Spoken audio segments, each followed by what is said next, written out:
Nesses itens, é declarado basicamente que em aula de ciência deve ser dado ciência. Opiniões sem evidências não devem ser ensinadas, exceto se o professor promover um debate, mas deixando bem claro a versão da ciência.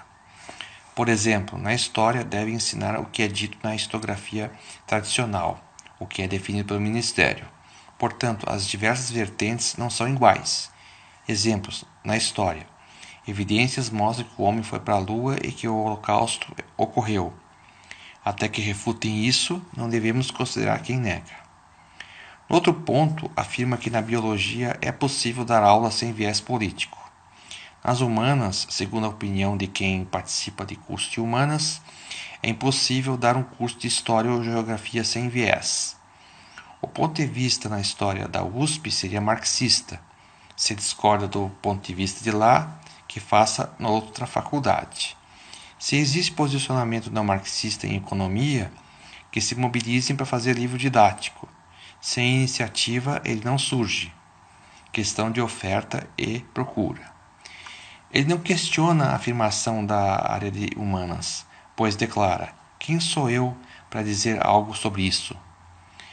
Pirula é um biólogo. Se eles falam que é assim por lá, então é. Apesar disso, num vídeo antes, sobre o projeto estadual, o vídeo 149.1, aos 12 minutos e 18 segundos, afirma que a lei prejudicaria a aula de biologia por cortar conteúdo, que seria a teoria da evolução. Não seria como proibir abordagem ou interpretação como na história, dando a entender que é possível ensinar a história sem viés. No outro ponto, ele contrariou a afirmação das humanas de que o homem não nasce homem, pois isso seria construto social. Quem afirma isso lá seria uma meia dúzia, uma minoria. Ele pôde contrariar essa afirmação porque envolveu a área dele, a biologia. Sobre a afirmação de que, por ser biólogo, não pode questionar aquela declaração da área de humanas, não tem nada a ver. Se fosse válido, ele não podia avaliar também o próprio projeto de lei, pois sua formação não é área jurídica ou disciplina relacionada ao processo parlamentar. Não poderíamos também questionar a astrologia por não conhecermos detalhes, tais como fazer um mapa astral. Nem a homeopatia, se não conhecemos as fórmulas da homeopatia. Além disso, se fosse uma afirmação da história, como por exemplo, Napoleão Bonaparte não foi um mito literário, o especialista até que poderia dar a tal carteirada acadêmica. Você não é da área. Você sabe com quem está falando? No entanto, a afirmação de que é impossível dar um curso de história ou geografia sem viés não é sobre história, mas sobre a relação entre ciência e interpretação, algo que um cientista da biologia está capacitado a questionar, pois lida com isso na sua área também. A presença na academia de pessoas nas ciências humanas contradizendo a biologia, mesmo que seja uma minoria, está relacionada a uma ideia mantida por alguns, de blindagem das humanas para o método científico adotado nas outras, como se fossem especiais, e a manutenção do termo ciência, ao invés de pseudociência, para essas mesmas áreas, apesar disto. O método científico funciona porque se embasa em premissas filosóficas, epistemológicas e metafísicas que não foram refutadas até agora pelas descobertas da ciência. As premissas seriam de que a realidade existe, é uma só, é coerente e é independente da opinião do sujeito. A verdade é o que corresponde à realidade. Outra premissa é de que é possível chegar cada vez mais perto da verdade, transcendendo a opinião individual, com um método envolvendo teste com evidências, revisão e crítica. Outra premissa é que cientista, o mesmo que filósofos, desde que honestos intelectuais, buscam a verdade, não devendo se acomodar na meia-verdade ou mentira, por mais adequada que sejam. Disto tudo deduzimos que há interpretações válidas e inválidas em função da verdade. Não ao contrário, como alguns das ciências humanas que creem que a verdade é inválida, dependendo da interpretação individual. Pela realidade ser uma só e coerente, conseguimos aplicar a lógica para fazer boas previsões. Se a realidade fosse contraditória e louca, como no mundo de Alice no País das Maravilhas, onde as leis da natureza seriam arbitrárias e meros caprichos de seres mágicos imprevisíveis, você não poderia fazer ciência embasada em comprovação, pois descobertas aqui e agora poderiam não ser aplicadas lá e depois, a depender de algum episódio mágico. Não poderia usar a indução, ou mesmo a dedução, pois a veracidade das premissas fica dependendo do arbítrio de algum ser mágico imprevisível. O fato da ciência prever bem os fenômenos, supondo que a realidade é uma só e coerente, é um bom sinal de que a realidade é uma só e coerente. E descobrir incoerência na realidade seria tema da ciência também. A consequência disso tudo é que as diversas disciplinas da ciência, tais como química, física, biologia e outros, por tratarem da mesma realidade única e coerente, devem ser coerentes entre si. Todas as vezes que alguma contradição foi encontrada nas teorias, os cientistas procuraram os furos e acabaram achando teorias mais completas. Não tolerar contradições, portanto, não é só consequência de premissas básicas. Também é a base do próprio avanço da ciência, pela não acomodação na ideia de porque Deus quis arbitrariamente assim, essa contradição, portanto é assim, e paremos a pesquisa por aqui. Vamos supor que um físico afirme que a teoria da evolução contraria a entropia. Devem outros físicos, como físicos, se envolver nessa treta se o cidadão não declarou nada sobre a física, mas sim sobre a biologia? Como cientistas, sim, porque se a teoria da evolução está comprovada na biologia e a entropia está comprovada na física, elas não podem ser contraditórias entre si, porque a realidade é uma só e coerente. E se não fosse, essa descoberta é de interesse da ciência, incluindo para a própria física, por procurar descrever a realidade.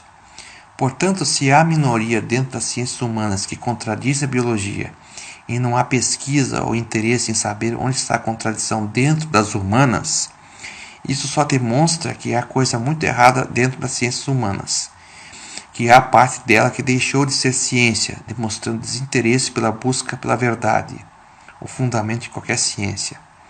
Esse pessoal faz parte da pseudociência humana, não muito diferente dos criacionistas, que querem status de ciência para seus credos, mesmo contradizendo a metodologia científica e seus fundamentos. Na verdade, eles adotam as descobertas da ciência quando bem convém.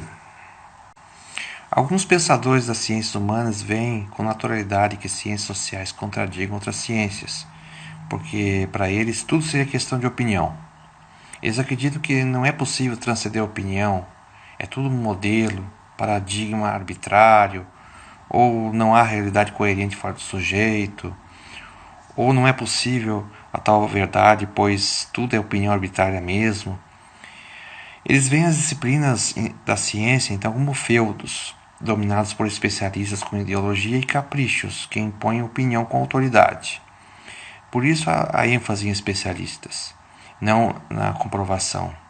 As várias disciplinas seriam como diversos condomínios, não ligados um todo, mas sim onde cada um pode adotar regras arbitrariamente, diferente dos outros condomínios. Isso contradiz princípios básicos da ciência.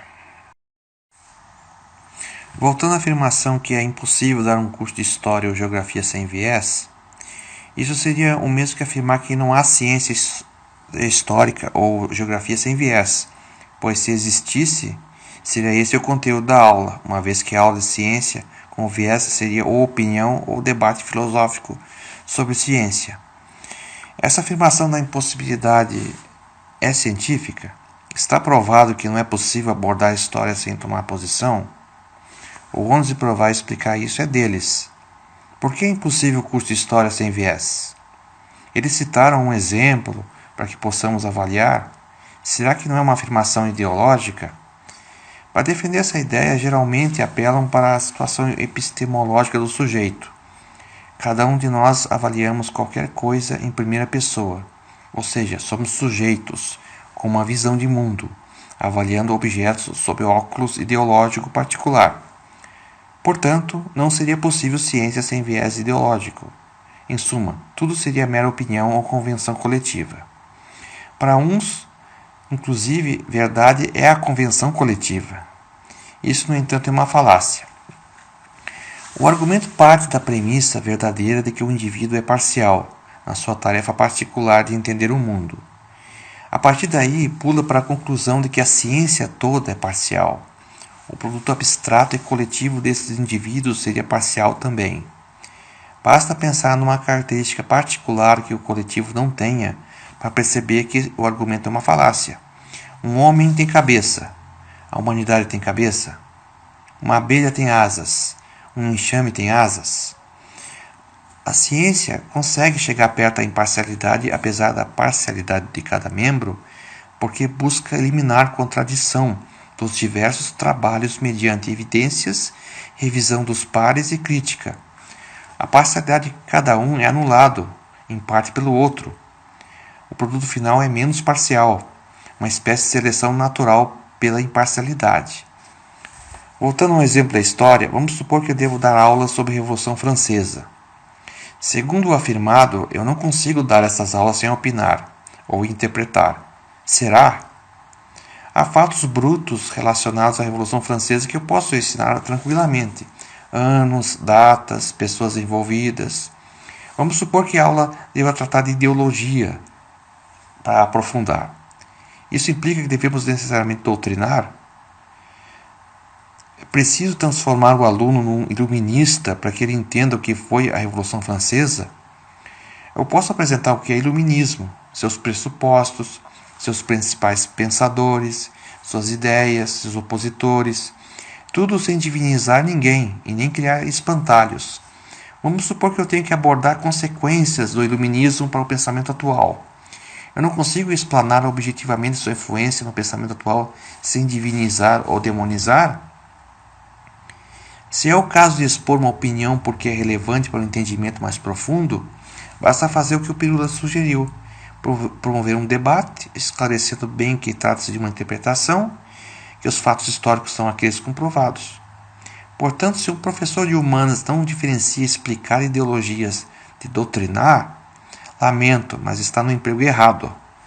Explicar ideologias como objeto de estudo para entender um processo histórico seria apresentar no que consiste essa ideologia, sua influência, seus apologistas e seus críticos.